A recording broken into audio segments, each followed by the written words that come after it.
আসসালামু আলাইকুম রহমতুল্লাহ নাহমাদুহু ওয়া নুসাল্লি আলা রাসূলিহিল কারীম আম্মা বাদ। উসুল ইফতার উপর জামে মানে একটি কিতাব শরহ উকুদ রসমিল মুফতি।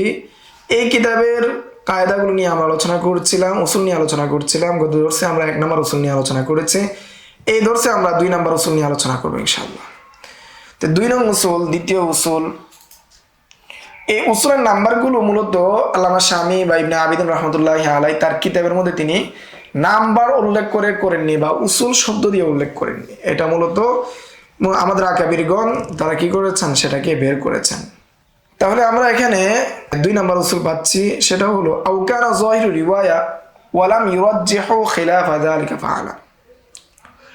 যে যাহিরু রিওয়ায়ার উপর ফতোয়া হবে যতক্ষণ না এর বিপরীত মাশাইখদের থেকে কোনো আমল বা কৌল না পাওয়া যাবে। তো 2 নং উসুল, কোনো ইল্লতের কারণে যদি যাহিরু রিওয়ায়া ছেড়ে দেওয়া হয় এবং গ্রহণযোগ্য উলামায়ে কেরাম গায়রে যাহিরু রিওয়ায়ার উপর সুস্পষ্ট ফতোয়া দেন, তাহলে মুফতি মুকাল্লিদের জন্য আবশ্যক হলো ফতোয়া জাহির রিওয়ায়াতের খেলাফ দেওয়া, অর্থাৎ জাহিরুর রিওয়ায়াকে ছেড়ে দিয়ে যে মতের উপর মাশায়েখগণ ফতোয়া দিয়েছেন সেই ফতোয়াকে গ্রহণ করা। এটা হলো 2 নম্বর উসুল। তো প্রথম উসুল হলো রাজেহ তারজিহে ইলতিজামি, তারজিহে ইলতিজামি, এটাকে গ্রহণ করা। 2 নম্বর উসুল হলো যে যদি কোনো কারণে মাশায়েখগণ যাহিরুর রিওয়ায়ার খেলাফ ফতোয়া দেন তাহলে সেটাকে গ্রহণ করা। তো এর উদাহরণ হলো যে ফতোয়া জাহিরুর রিওয়ায়াতের বিপরীত দেওয়ার উদাহরণ। 1 নম্বর, যে কিতাবুল কাজী, কিতাবুল কাজী, যে কোন বিষয়ে কিতাবুল কাজী বিবেচনা করা হবে, কোন বিষয় বিবেচনা করা হবে না। কাজী যদি অন্য কাজীর নিকট কোনো কিছু লিখে পাঠায়, ফিকে পরিভাষায় এটাকে বলা হয় কিতাবুল কাজী ইলাল কাজী। যে কোনো বিচারক যদি অন্য একজন বিচারকের নিকট লিখিতভাবে কোনো কিছু পাঠায় সেটাকে বলা হয় কিতাবুল কাজী। কিতাবুল কাজী কোন বিষয়ে বিবেচনা করা হবে এবং কোন বিষয়ে বিবেচনা করা হবে না, এতে 4টি মতামত পাওয়া যায়। তো এর মধ্যে 1 নম্বর অভিমত হলো যাহির রিওয়ায়ার বর্ণনায়, যে যাহির রিওয়ায়ার মধ্যে এসেছে যে স্থানান্তরযোগ্য যে জিনিসগুলো রয়েছে সেগুলোর মধ্যে মুতলাকভাবে কিতাবুল কাজী ইলাল কাজী বিবেচনা হবে না, বিবেচ্য করা হবে না। 2 নাম্বার, ইমাম আবু ইউসুফ রহমতুল্লাহি আলাইহি ওনার ওফাত 182 হিজরিতে, যে তিনি বলেন যে স্থানান্তরযোগ্য জিনিসের মধ্যে শুধুমাত্র পালাতক গোলামের ব্যাপারে জরুরতের ভিত্তিতে গ্রহণযোগ্য হবে, কিন্তু বাদীর ব্যাপারে গ্রহণযোগ্য হবে না। যে পালাতক যদি গোলাম পালাতক হয় তাহলে কি কিতাবুল কাজী ইলাল কাজী এটা কি গ্রহণযোগ্য হবে, আর গ্রহণযোগ্য হবে শুধু পালাতক গোলামের ব্যাপারে, আর বাদীর ব্যাপারে কি হবে না, গ্রহণযোগ্য হবে না। 3 নম্বর অভিমত ইমাম আবু ইউসুফের অভিমত, ওনার ওফাত 182 হিজরিতে। বারবার ওনাদের ওফাতের কথা বলা যাতে করে আমাদের মাথায় গেঁথে যায়, তাদের অবস্থান, সময়কাল, মৃত্যুকাল, এটা যাতে করে আমাদের মাথায় বসে যায়, এই জন্য ওফাতের বিষয়গুলো বারবার বলা। তার থেকে বর্ণিত অন্য বর্ণনায় বাদীর ব্যাপারে গ্রহণযোগ্য হবে কিছু শর্ত সাপেক্ষে, অর্থাৎ কিছু শর্ত সাপেক্ষে ইমাম আবু ইউসুফ বলেন যে বাদীর ব্যাপারেও কি হবে, কিতাবুল কাজী গ্রহণযোগ্য হবে। 4 নম্বর অভিমত ইমাম মুহাম্মদ রহমতুল্লাহর অভিমত, ওনার ওফাত 189 হিজরিতে, যে তার দিকে অভিমত হলো যে সমস্ত স্থানান্তরযোগ্য জিনিসের মাঝে গ্রহণযোগ্য হবে কিতাবুল কাজী ইলাল কাজী, এটা সমস্ত স্থানান্তরযোগ্য জিনিসের মধ্যে কি হবে, গ্রহণযোগ্য হবে। উপরোক্ত 4টি মতের কোনো একটিকে যদি তারজি না দেওয়া হয়, উপরোক্ত 4টির মধ্যে কোনো একটিকে তারজি না দেওয়া হয় তাহলে স্বাভাবিকভাবে যাহির রিওয়ায়ার উপর ফতোয়া দেওয়া হবে। উপরোক্ত মাসালায় মুতাআখিরিন উলামায়ে কেরামগণ ইমাম মুহাম্মদ রহমতুল্লাহি আলাইহি এর মতকে তারজি দিয়েছেন।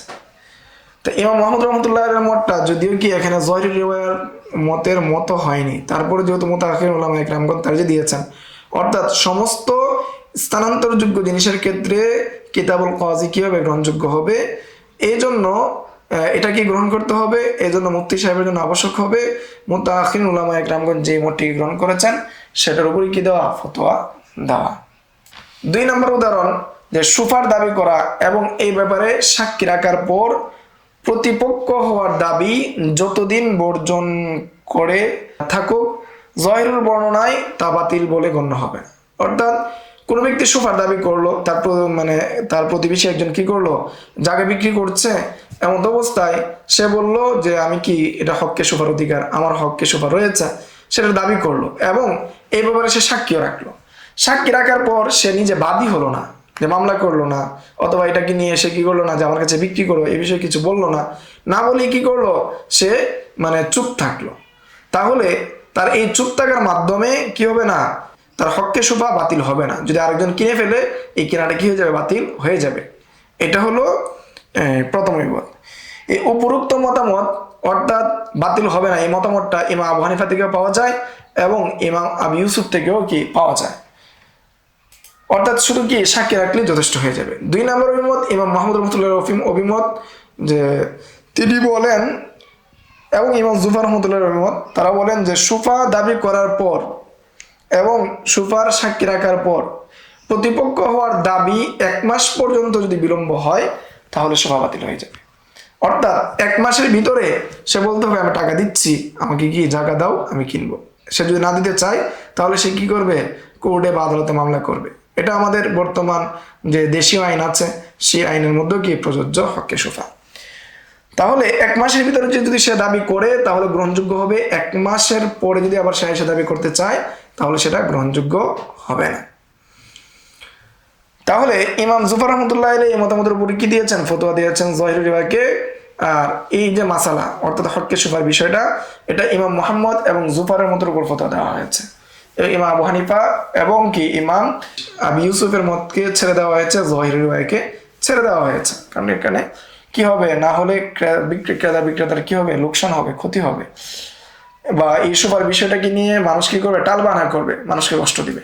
3 নম্বর উদাহরণ, মহিলাদের হাতের তালু মাহরাম পুরুষের সামনে সতরের অন্তর্ভুক্ত হবে কি হবে না, এই নিয়ে আলোচনা। এটা হলো 3 নম্বর উদাহরণ, যেটা জহিরুল রিওয়ায়ের বিপরীত ফতোয়া দেওয়া হয়েছে। এর 1 নম্বর বর্ণনা হলো, জহিরুল বর্ণনায় মহিলাদের হাতের তালু মাহরামের সামনে সতরের অন্তর্ভুক্ত হবে। মাহরাম অর্থাৎ একজন মহিলার ভাই, বাবা, যাদের সাথে বিবাহ বৈধ নয়, এরকম যারা মাহরাম রয়েছে তাদের সামনে হাতের তালু দেখাতে পারবে না। এটা হলো জহিরুল রিওয়ায়ার একটা বর্ণনা, অভিমত। 2 নম্বর অভিমত কাজী খান রহমতুল্লাহ আলাই, তিনি বলেন যে সতরের অন্তর্ভুক্ত হবে না।